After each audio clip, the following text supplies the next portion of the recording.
Hello my lovely viewers, আশা করি তোমরা সবাই ভালো আছো আর আমরা তো ভীষণ ভালো আছি। তোমরা আমার লাস্ট ভিডিওতে এটাই দেখেছিলে যে আমাদের শ্বশুরমশাই আমাদেরকে নিতে এয়ারপোর্ট চলে এসেছেন আর আমরা গাড়িতে উঠে কিন্তু একদম চলে এসেছি বাড়ির একদম দোরগোড়ায়। এই যে জাস্ট আর কয়েকটা মিনিটেরই অপেক্ষা। আর ওই যে দূরে যে হাত নাড়ছে সে কিন্তু হচ্ছে আমার একমাত্র ননদিনী। আর জাস্ট দেখো, আমরা তো ঢোকার পরে একদম পুরো দারুণ রকম চমক পেয়ে গেছি। ফুল দিয়ে এত সুন্দর ডেকোরেশন করেছে, ওয়েলকাম লিখেছে। ওই যে আমার শাশুড়ি মা উনি দাঁড়িয়ে রয়েছেন। আর এই যে দেখো, শাশুড়ি মা কিন্তু আমাদের দুজনের হাতে তুলে দিল এই ফুলের বুকেটা। এত ভালো লেগেছে আর এত দারুণভাবে আমরা সারপ্রাইজড হয়েছি যে কি বলি। ভীষণ সুন্দর হয়েছিল সাজানো। আর জানো তো, এই ফুলগুলোর ওপর থেকে হেঁটে আসতে আমার একদম ভালো লাগছিল না, যে ওরা সকাল থেকে এত কষ্ট করে সাজিয়েছে আর জাস্ট কিছুক্ষণের মধ্যেই সেগুলোকে আবার ক্লিনও করে ফেলতে হয়েছে।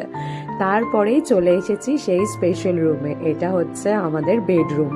আবারও 11 মাস পরে নিজেদের বেডরুমে। এই রুমটার মধ্যে ঢুকলেই না আমার যেন একটা আলাদাই অনুভূতি কাজ করে, নিজের রুম বলে কথা। আর এই দেখো আমাদের বিয়ের একটা মিষ্টি ছবি। তো তারপরে বেশ খানিকক্ষণ পরে ফ্রেশ ট্রেশ হয়ে কিন্তু লাঞ্চে বসে পড়েছিলাম। শাশুড়ি মা অনেক কিছু বানিয়েছিলেন, যদিও বা সব কিছু স্ন্যাপ আমি নিইনি। আর এই দেখো, তার সাথে ছিল ফ্রুট কেক। উনি কিন্তু আগের দিন রাত্রিবেলায় আমাদের জন্য এরকম ফ্রুট কেক বানিয়েছিল, যেটা স্বাদ ছিল অসাধারণ। ভীষণ ভালো খেয়েছি।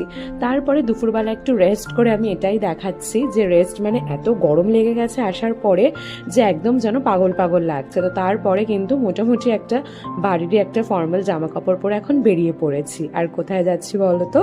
যাচ্ছি আমার মামার বাড়িতে, কারণ সেখানে কিন্তু আমার দিদা, মামা, মামি, ভাই সবাই আমাদের জন্য ওয়েট করছে যে কখন এক ঝলক একটু দেখা করবে। আর এই যে এই পর্যায়ে চলে এসেছে। আর ইনি হচ্ছেন আমার ভাই, মামার ছেলে। আর এই হচ্ছে আমার দিদা, যার কথা যত বলবো ততটাই কিন্তু কম হবে। আসার পরে আমাকে একদম জড়িয়ে ধরে ফেলেছে। এই যে মামা, মামি সবার সাথে একটু গল্প করছিলাম, যদিও বা সব কিছু স্ন্যাপ কিন্তু আমি নিতে পারিনি। তারপরে ওই 9:30 10টা নাগাদ আবার ফিরে যাচ্ছি বাড়ির পথে।